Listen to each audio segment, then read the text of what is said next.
اس ملک کے لیے، اس شہر کے لیے، اس صوبے کے لیے، سب کے لیے کیا کر سکتے ہیں؟ دیکھیں اچھے برے ہر جگہ لوگ ہوتے ہیں، ہمارے میں بھی اچھے برے لوگ ہوتے ہیں، پولیٹیکل بھی ہوتے ہیں، سب جگہ آپ کو ملیں گے، لیکن اگر ہم اچھے ہونا شروع ہو جائیں گے تو میں سمجھتا ہوں کہ چیزیں بہتر ہوگی، پھر فائٹ کرنا آسان ہوگا، اور ہمیں کوشش کرنی ہے سب کو مل کے کہ ہم بہتر پاکستان کے لیے کوشش کریں۔ سر کچھ عرصہ پہلے نیشنل انسٹیٹیوٹ آف مینجمنٹ میں کم قیمت مقامات پر دی گئی پریزنٹیشن کے حوالے سے آپ نے ڈسکس کیا تھا، تو سر اس میں کہاں تک پیش رفت ہوئی ہے؟ بہت عرصے سے ہم کوشش کر رہے ہیں، دیکھیں، اور کوشش کیوں کر رہے ہیں کہ کراچی میں کچی آبادیاں بڑھتی جا رہی ہیں، کراچی میں اور پورے پاکستان میں جب آپ سپلائی لائن نہیں دیں گے، اب لوگوں کا مواقع نہیں دیں گے، اب اس کی رہائشی سہولیات نہیں دیں گے تو لوگ کہاں جائیں گے؟ لوگوں نے تو کہیں نہ کہیں رہنا ہے۔ یہ ایک فلو کی طرح ہوتا ہے، پانی جب آ رہا ہوتا ہے بہہ رہا ہوتا ہے، اگر آپ اس کو پراپر راستہ نہیں دیں گے تو وہ چاروں طرف پھیل جائے گا۔ اسی طرح ہاؤسنگ انڈسٹری ہے، اور ہاؤسنگ انڈسٹری میں جب ہم لوگوں نے سپلائی لائن نہیں دی، کراچی میں لاسٹ 35 سال سے کوئی اسکیم نہیں آئی۔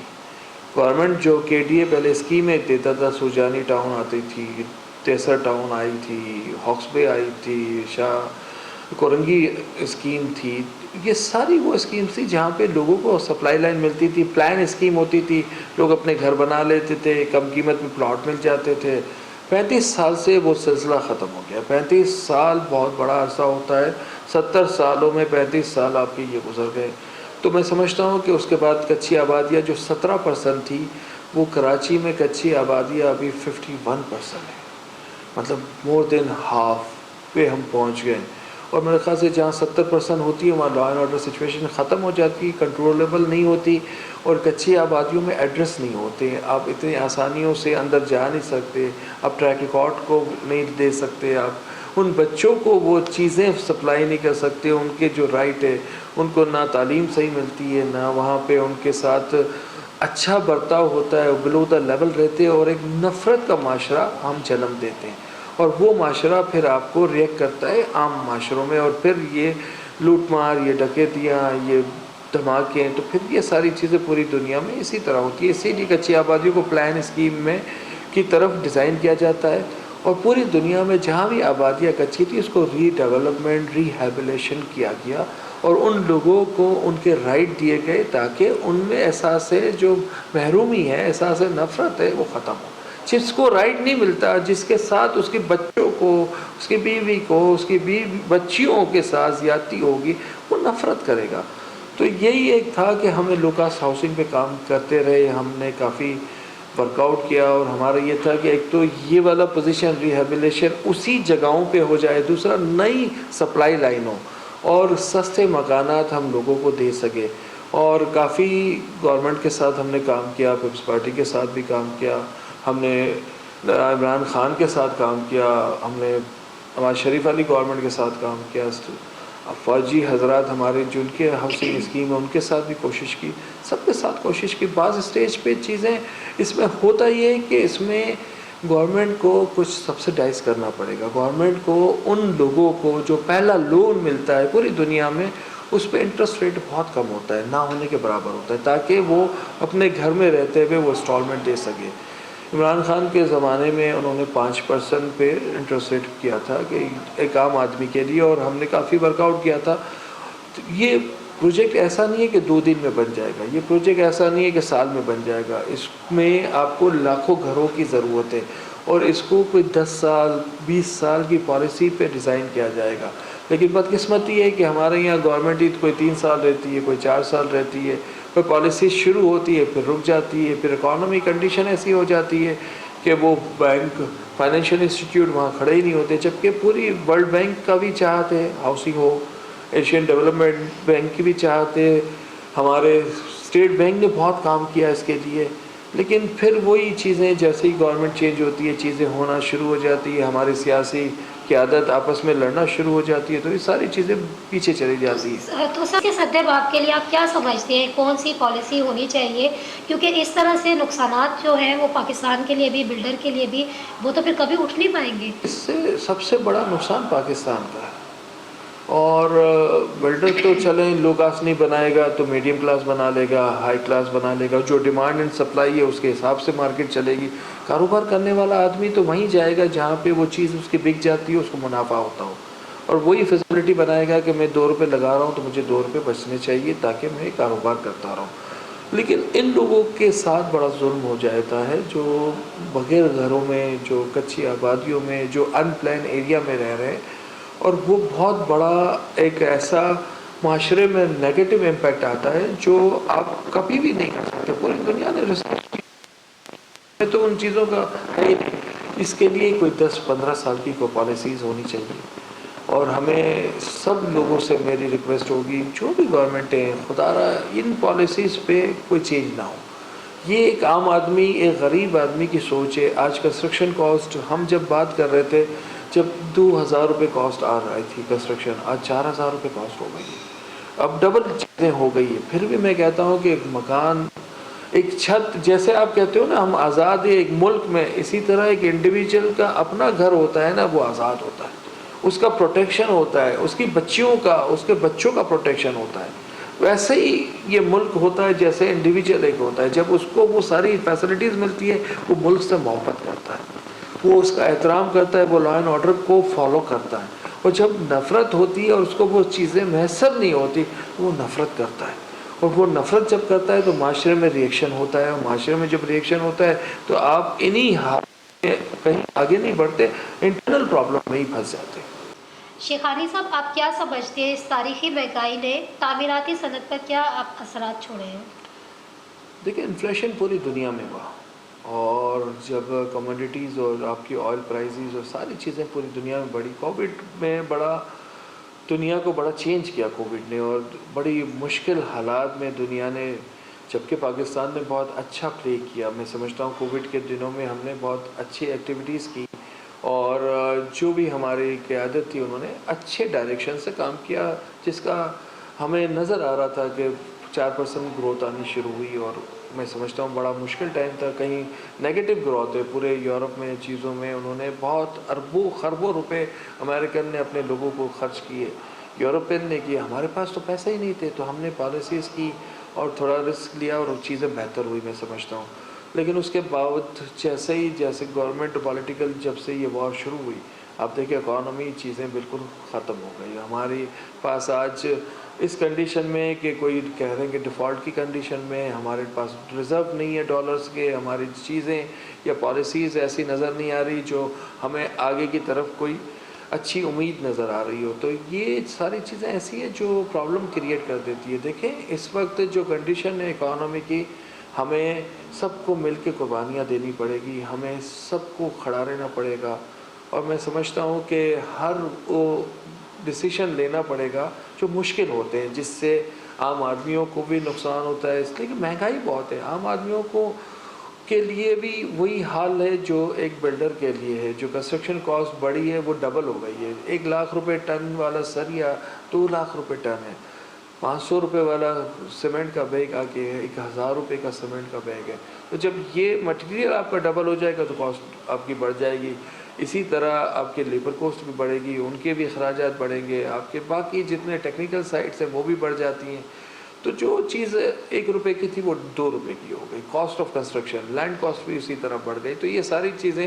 جب آپ کا ڈالر ویک ہوتا ہے، جب انسرٹین ہوتا ہے، تو پورا سسٹم معاشرہ اپ اینڈ ڈاؤن ہل رہا ہوتا ہے، آپ کو پتہ ہی نہیں ہوتا کہ اتنا بڑا ڈفرینس ڈالر میں 30 روپے کا، آپ کا ریمیٹنس آ رہا تھا 31 بلین کا، وہ ریمیٹنس ڈیفینیٹلی جب پرائز آپ کی سیم تھی، آپ کا ڈالر پرائز اور مارکیٹ پرائز میں کوئی 1 روپے کا فرق ہوتا تھا، آج 30 روپے 25 روپے کا فرق ہے، تو باہر سے بھیجنے والا بھی کہے گا کہ یار میں اپنے گھر میں تھوڑے پیسے بھیجوں اور اتنا جو آفیشیل بھیجتا تھا انآفیشیل بھیجوں، جب اتنا بڑا ڈفرینس ہوتا ہے تو لوگ ڈیفینیٹلی ہر آدمی اسی طریقے سے سوچ رہا ہوتا ہے، اپنا فائدہ سب سے پہلے سوچ رہا ہوتا ہے، اور یہ چیزیں گورنمنٹ کو سوچنی چاہیے کہ یہ ڈفرینس نہیں ہونے چاہیے، آپ کا ریمیٹنس کم ہو جائے گا، آپ کی ایکسپورٹ کم ہو جائے گی، تو آپ ارینج کہاں سے کریں گے؟ اس لیے کہ فیول ہمیں چاہیے ہوتا ہے باہر سے، ہمیں پام آئل چاہیے ہوتا ہے، ہمیں اکوپمنٹ چاہیے ہوتے ہیں، ہمیں مشینریز چاہیے ہوتی ہے، بہت ساری ایسی چیزیں جو یہاں نہیں بن رہی یا جو ایکسپورٹ کے لیے امپورٹ کرنا پڑتا ہے ہمیں،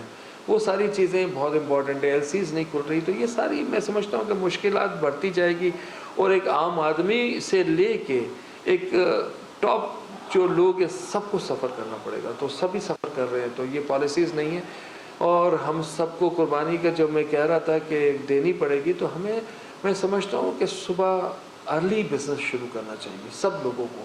ہم 12-1 بجے کاروبار شروع کرتے ہیں, جب 12-1 بجے کاروبار شروع ہوگا تو اللہ کی طرف سے بھی برکت نہیں ہوگی, اور ہمارا سسٹم بھی, ہم 3-3 بجے تک باہر روڈوں پہ بیٹھے ہوئے, چائے کے دکانوں پہ بیٹھے ہوئے ہوں گے, اور ہمارے ینگ جنریشن جنہیں صبح کام پہ جانا ہوتا ہے وہ 2-2 بجے جائے گی, 1-1 بجے جائے گی. تو کیسے سر ہوگا؟ کون پہل کرے گا؟ اپنے آپ سے. مجھے پہل کرنی پڑے گی, آپ کو پہل کرنی پڑے گی, اور ہمیں سب کو کہنا پڑے گا, بیٹھ کے سمجھانا پڑے گا, بولنا پڑے گا کہ بیٹا یہ قربانیاں دینی ہے. دیکھو اگر ہم لوگوں نے بھی آج قربانیاں نہیں دی تو ہماری فیوچر کا کیا ہوگا, ہمارے بچوں کا کیا ہوگا. آزادی بہت بڑی نعمت ہے, خدا را یہ چیزیں سوچو. اور جو پرابلم ہے انشاءاللہ اگر ہم صحیح ہو جائیں گے, میں صحیح ہونے کے بعد دوسرے کو نصیحت کر سکتا ہوں. میں جب خود ہی 12 بجے 2 بجے آؤں گا تو میں کس کو کیا کہوں, میں اپنے بچوں کو کیسے کہوں گا. میرے بچوں کو جب میں 9 بجے نکلوں گا اور وہ لوگ دیکھیں گے کہ اس کا باپ 9 بجے نکل رہا ہے, تو وہ سب بھی اسی طرح ارلی کوشش کریں گے. 9 بجے نہیں نکلیں گے, 10 بجے نکلیں گے, 11 بجے, ایک پروسیس شروع ہو اور جائے سر گا. ہم نے تو جو وقت گزار لیا وہ پھر بھی بہتر تھا, لیکن اب جو جنریشن آ رہی ہے ہمارے بچوں کو شاید وہ چیزیں میسر نہیں ہو, وہ حالات ان کو نہیں ملے جو ہم نے پھر بھی ایک وقت گزارا تھا. دیکھیں یہ سب میں سمجھتا ہوں لائبلٹیز ہم پہ آئے گی. اگر ہم اپنے بچوں کو نہیں دے سکے تو ہم قصوروار ہوں. جی اور ہم سب کو یہ کوشش کرنی چاہیے کہ ہم مل کے کوئی نہ کوئی ایسا کام کریں آج سے, ابھی سے, کہ ہم آنے والے بچوں کے لیے, اپنے لیے, اپنے ملک کے لیے, ہم سب کے لیے کوئی ایسا کام کر کے جائیں کہ لوگ بھی یاد رکھیں ہمیں بھی کرنا پڑے گا. اور بچوں کو مایوسی نہیں ہونی چاہیے. دیکھیں ہم مایوس ہو جاتے ہیں, ہم بالکل ایسی فرسٹریشن بڑھتا جا رہا ہے معاشرے میں, برداشت نہیں ہے. ہم آپس میں لڑنے کے لیے تیار ہو جاتے ہیں, ایک پارٹی دوسری پارٹی سے لڑ رہی ہوتی ہے, واٹس ایپ پہ ایسا لگ رہا ہوتا ہے جیسے ہاتھوں میں تلواریں ہیں. بالکل ایسا. مطلب یہ چیزیں نہ ہونی چاہیے. ہمیں برداشت کرنا چاہیے, سننا چاہیے, اور اچھے الفاظوں میں بات کرنی چاہیے. دیکھیے لینگویج از ویری امپورٹنٹ. اب اچھی بات کریں گے, چیزیں کریں گے, تو میں سمجھتا ہوں بہتری ہوگی. شیخانی صاحب آپ کیا سمجھتے ہیں یہ کس دور سے اور کس وقت سے یہ چیزیں جو ہے اشتعال انگیزی اور قوت برداشت جو لوگوں میں ختم ہوئی ہے, یہ کس دور سے شروع ہوئی ہے, آپ بہتر سمجھتے ہیں؟ میں سمجھتا ہوں لاسٹ 10-12 سال سے بہت زیادہ ہے. 10-12 سال سے جب سے یہ ٹیکنالوجی بڑھتی جا رہی ہے, زمانہ تیزی کی طرف جا رہا ہے, اور لوگوں کے ہاتھ میں گیجٹس ہیں, اور وہ چیزیں بڑھتی جا رہی ہیں, اور فاسٹ ٹریک ہونا ہے. اسی طرح دنیا نے ترقی کرنی ہے, 5G کا دور آنا ہے. یہ سب انسانوں کی بھلائی کے لیے, نہ کہ ہم اس کے نیگیٹو امپیکٹ لیں. یہ اچھائی کے لیے, جو چیزیں اچھائی کے لیے اس کو اچھائی کی طرف زیادہ استعمال کرنے کی ضرورت ہے, نہ کہ ہم نیگیٹو میں رہیں. تو میرا خیال ہے کہ یہ امپورٹنٹ ہے. برداشت بھی ہونی چاہیے اور تنقید بھی ہونی چاہیے, لیکن اچھے الفاظوں تنقید میں برائے اصلاح ہو تو اصلاح بہتر ہوں, ہے. اچھے الفاظ ہوں. دیکھو تنقید کرنا, مجھے آپ کچھ کہیں گے بدتمیزی سے کہیں گے تو میں ویسے ہی فرسٹریشن لوگ ہو جاتے ہیں. اچھے الفاظوں میں کہیں. اور میں تو کہتا ہوں کہ پریشر گروپ ہونے چاہیے ہمارے یوتھ کو کھڑا ہو. دیکھیں باہر نکلنے کے لیے پریشر کرنے کے لیے کوئی تیار نہیں. فون پہ کھڑے ہو کے ہم بات کر لیں تو باہر کھڑے رہیں. آپ کا رائٹ ہوتا ہے, احتجاج کرنا رائٹ ہوتا ہے, پیسفل احتجاج. ہمیں کھڑا رہنا چاہیے, ہمیں دکھانا چاہیے کہ ہم اتنے لوگ ہیں کراچی میں جن کے ساتھ ناانصافیاں ہو رہی ہے, اور یہ رائٹ ہے ہمارا. ہم اگر 1-2 لاکھ آدمی ایک وقت کھڑے رہیں گے تو میں نہیں سمجھتا کوئی بھی حکومت ہو ان کو پریشر نہ ہو, کوئی بھی اسٹیبلشمنٹ ہو ان کو پریشر نہ ہو. ہمیں ہر کوئی بیوروکریسی نہ ہو, ہمیں اپنے رائٹ کے لیے اچھے انداز میں. اور پورا یورپ معاشرہ کھڑا ہوتا ہے. آپ دیکھیں انوائرمنٹ کے لیے کھڑا ہو جاتا ہے. کوئی ایسے حادثات ہوتے ہیں تو لاکھوں لوگ یورپ میں, امریکہ میں نکلتے ہیں اور کھڑے رہتے ہیں, اپنی چیزوں کو تباہ نہیں کرتے. لیکن سامنے والوں کو پتہ ہوتا ہے کہ یہ 2 لاکھ آدمی کھڑے ہوئے ہیں, ان کو اگر ہم زیادتی کریں گے تو پرابلم ہوگا. تو ان کے رائٹس پہ بھی بات ہوتی ہے. اور ہر آدمی, ہماری بدقسمتی لوگوں نے, جو ہمارے لیڈرز بھی تھے انہوں نے بھی بہت ساری چیزیں اپنے مفاد کے لیے, وہ چیزیں ملک کے مفاد پیچھے رہ گئے. اور چیزیں ایسی ہوئی ہیں جو ہمارے ساتھ, میں سمجھتا ہوں آنے والے بچوں کے ساتھ وہ انوائرمنٹ, وہ چیزیں نہیں مل رہی. معاشرے میں جو حالات ہے ایجوکیشن کے, جو ہیلتھ کے اور جو انفراسٹرکچر کے، یہ تینوں چیزیں دیکھ کے ہمیں افسوس ہو رہا ہے، ہم خود پریشان ہیں. تو بچے تو ان کا رائٹ ہے. تو یہ چیزوں کے لیے ہمیں کھڑا ہونا چاہیے اچھے طریقے سے، اور ہمیں ڈیمانڈ کرنی چاہیے. وہ کوئی بھی حکومت ہو، سندھ گورنمنٹ ہو، وہ فیڈرل گورنمنٹ ہو، وہ کوئی ادارے ہوں، جہاں آپ کے ساتھ زیادتی ہو رہی ہے وہاں کھڑے رہیں، کوشش کریں اور بات کریں اور کہیں کہ نہیں یہ آپ کا رائٹ ہے. ہر رائٹ کے لیے انسان کو کھڑا ہونا چاہیے. طریقہ کار ہم بہتر کریں گے، انشاءاللہ چیزیں بہتر ہوں گی. شیخ عادل صاحب، آپ کیا سمجھتے ہیں بلڈر برادری پر کون سی دور حکومت میں ان کی ناقص پالیسیوں کی وجہ سے کٹھن وقت آیا جو آپ لوگوں کو بہت پیچھے دھکیل دیا؟ اس حوالے سے کیا کہیں گے؟ میرا خیال ہے کہ سب سے زیادہ کٹھن وقت ہمارے پاس جب آتا ہے جب جوڈیشری کے کوئی ایسے آرڈرز آ جاتے ہیں جس کی وجہ سے پورا معاشرہ ہی ہل جاتا ہے. ہمیں سمجھ ہی نہیں آتی کہ گورنمنٹ حکومت کیا ہے، پالیسیز کیا ہے، ادارے کیا ہے، اور اچانک ایسا نظر آتا ہے کہ نسلہ ٹاور کا آپ ذکر دیکھ لیجئے، ایک بلڈنگ بنی ہوئی ہے اور ایسے بہت سارے فیصلے ہوئے جس میں آپ نے ریگولائزیشن، میں تو کہہ رہا ہوں غلط تھی تو ریگولائزیشن بھی کیا، آپ نے بہت ساری چیزوں کو بہتر کیا. آپ نے 14 آرڈر کیے ڈفرینٹ اداروں کے خلاف کراچی میں، اور صرف ایک بلڈنگ توڑ دی آپ نے. اور ان بلڈنگ میں جو لوگ رہ رہے ہیں ان کو آج تک کوئی انصاف نہیں ملا.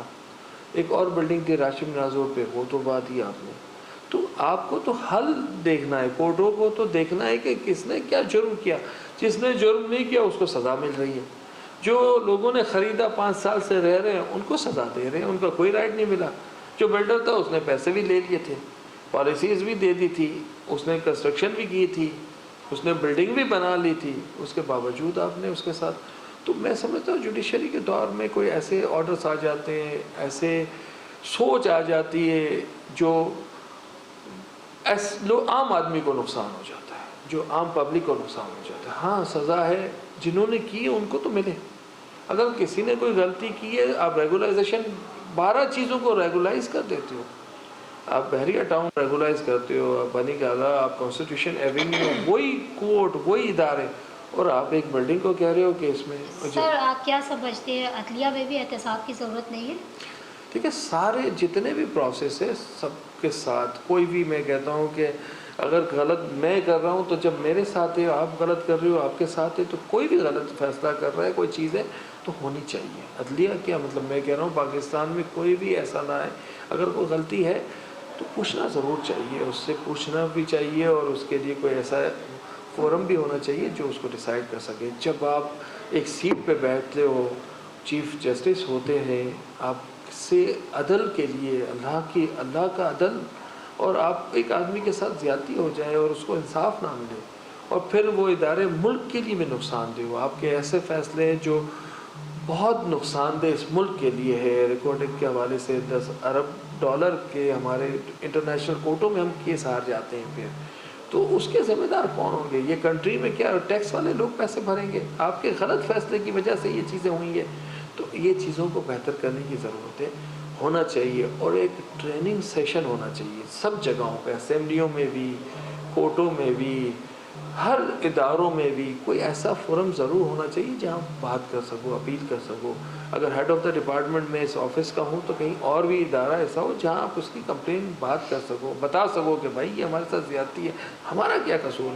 جس کا قصور نہیں وہ سزا لے تو میں سمجھتا ہوں بہت سو، اور قصوروار کو کوئی سزا نہیں ہے. تو یہ انصاف کے تقاضے نہیں، یہی چیزیں انسان میں نفرت اور احساس محرومی پیدا کرتی ہے. تو یہ نہیں ہونا چاہیے.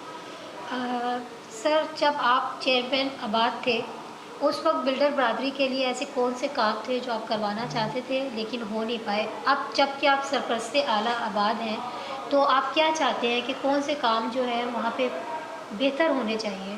میں کوشش کر رہا ہوں کہ ڈیجیٹلائزیشن ہونا چاہیے پورا سسٹم. ڈیجیٹلائزیشن پوری دنیا میں ہو گیا ہے. لینڈ ریکارڈ ڈیجیٹلائز ہے، ہمارے اپروول اتھارٹیز ڈیجیٹلائز ہے، ہماری یوٹیلیٹی ایجنسیز ڈیجیٹلائزیشن ہے پوری دنیا میں. اس سے کیا ہوگا کہ کوئی سیٹ پہ بیٹھ کے اپروول جب کہتا ہے تو شاید وہ سیٹ پہ بیٹھ کے سائن کرنے کے وہ سمجھتا ہے میرا حق ہے پیسے لینا. آپ کی اپنی زمین کا ریکارڈ آپ لینے جاتے ہو تو وہ سمجھتا ہے آپ کی زمین کا کاغذ دینے میں، آپ کو بتانے میں وہ پیسے لینا اس کا رائٹ ہے. تو یہ سسٹم کو جب تک ہم امپروو نہیں کریں گے، ہم اپنے رجسٹریاں جو آپ اپنے لینڈ ریکارڈ کو سب رجسٹرار کے پاس رجسٹری کراتے ہیں، وہاں جاتے تو وہ رجسٹرار بھی سمجھتا ہے کہ شاید یہ رجسٹری کرنے کے گورنمنٹ کے فیس کے علاوہ میرا رائٹ ہے. یہ ختم ہونا چاہیے. کسی کا کوئی رائٹ نہیں ہے. یہ ملک کا سسٹم کو ہم بہتر کر لیں گے تو میں سمجھتا ہوں ساری چیزیں ہو جائے گی. اور جب ایک دفعہ سسٹم ہم نے امپروو کر دیا یا ڈیجیٹلائز کر دیا، آپ کا ریکارڈ میں کوئی پرابلم نہیں ہونا چاہیے، آپ کی اپروولز اتھارٹی میں نہیں ہونا چاہیے، آپ کی یوٹیلیٹیز میں نہیں ہونا چاہیے. یہاں تو ایسا ہے کہ اس شہر میں کوئی 20 سال پہلے 800 MGD واٹر پانی آتا تھا. آج 20 سال 22 سال کے بعد بھی 800 MGD واٹر ہی آتا ہے، اور 200 چوری ہوتا ہے، ٹینکر والے بیچتے ہیں، اور 600 پبلک کو ملتا ہے. باقی پانی زمین میں سے لوگ نکالتے ہیں. یہ کہیں نہ کہیں جب آپ راستہ نہیں دیں گے تو لوگ اپنا راستہ خود ڈیزائن کریں گے. تو خدا را گورنمنٹ کا، حکومتوں کا، اداروں کا کام ہوتا ہے اپنے سسٹم بنانا. پوری دنیا میں اور جگہ بھی کام ہم کرتے ہیں، اور جگہ بھی ہوتا ہے، ہمیں کوئی پرابلم نہیں ہوتا. کہیں یہ نہیں ہوتا کہ میں اپنے ٹائٹل کے لیے، اپنا ٹائٹل آگے بھیجنے کے لیے دوسرے اپروول اتھارٹی پہ کروڑوں روپے مانگے کوئی مجھ سے. میرے زمین کے ریکارڈ کو خراب کر دے کوئی کہ آپ کی نہیں، آپ کی ہو گئی. تو یہ چیزیں ختم ہونی چاہیے. آپ کو ہمارے جو پینڈنگ کیس ہے اربوں خربوں روپے کے کورٹوں میں، اس کو ختم ہونا چاہیے. اس کے ڈیسیشن ہونے چاہیے. 50 سال 20 سال تک ڈیسیشن نہیں ہوتے. فائدہ کیا ہے ہمارا؟ ہمیں چیز اس لیے ہو کہ چیزیں ہوں بہتر طریقے سے، لوگوں کے رائٹ مل جائے. پولیس کے ایشوز ہوتے ہیں، ہمیں اداروں کے ایشوز ہوتے ہیں، ہمارے انکروچمنٹ کے ایشوز ہوتے ہیں. تو یہ ساری چیزیں میں چاہتا ہوں کہ ایک سسٹم بن جائے. سسٹم بنا ہوا ہو تو کوئی آدمی یہ نہ کہے کہ میرے پہ کوئی احسان نہیں کر رہا. ادارے میں بیٹھا ہوا ہے تو ادارے میں بیٹھا ہوا ہے، جاب کر رہا ہے، وہاں سے وہ تنخواہ لے رہا ہے. اس کی تنخواہ آپ کو زیادہ کرنی ہے کر دیں. آپ کوئی ایوارڈ کریں کہ اس آدمی نے 100 پروجیکٹ اپروو کیے، اس کو یہ ایوارڈ ہوگا. نہ کہ رشوت کے بازار عروج پہ ہوں اور لوگ وہی چیزیں کہ جب میں پیسے دوں گا تو میں خود چوری کروں گا.